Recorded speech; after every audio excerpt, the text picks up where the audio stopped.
McDonald's sells 400 million burgers a year. That's not why it's worth $200 billion. The burgers are the bait. The real business is something else entirely. Ray Kroc figured it out in 1956. Not from a milkshake mixer salesman, from a banker. Here's the tunnel into how a hamburger stand became a real estate empire wearing a clown costume. In the 1950s, Kroc was franchising the McDonald Brothers restaurant concept. Franchise fees were thin. Margins were worse. He was broke, and the franchisees were getting richer than he was. Then a consultant named Harry Sonneborn walked in with an idea that had nothing to do with food.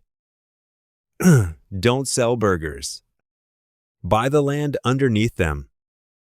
McDonald's would lease the real estate to its own franchisees at a markup, turning every restaurant into a rent-paying tenant of its own parent company. The Franchise Realty Corporation was born.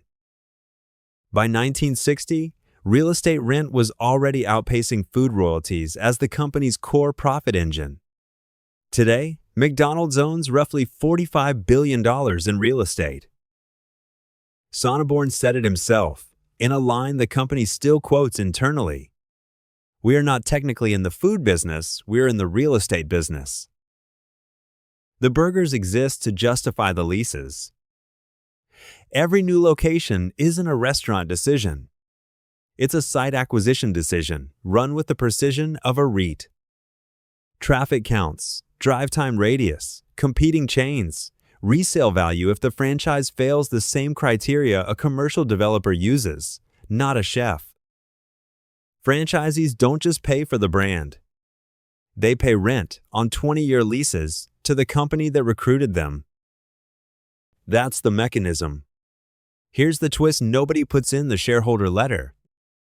McDonald's doesn't need the restaurants to be wildly profitable for franchisees. It needs them to survive long enough to keep paying rent. A franchisee scraping by on thin margins is still a landlord's dream tenant struggling, but never late, never leaving. That's why McDonald's corporate has, at times, been accused of prioritizing store count and lease revenue over franchisee profitability. The incentives don't fully align, and several lawsuits over the decades have said exactly that. So the next time you see the golden arches, you're not looking at a restaurant sign. You're looking at a landlord's logo wearing a mascot smile. The real question isn't whether McDonald's makes good burgers. It's whether you'd have signed the lease.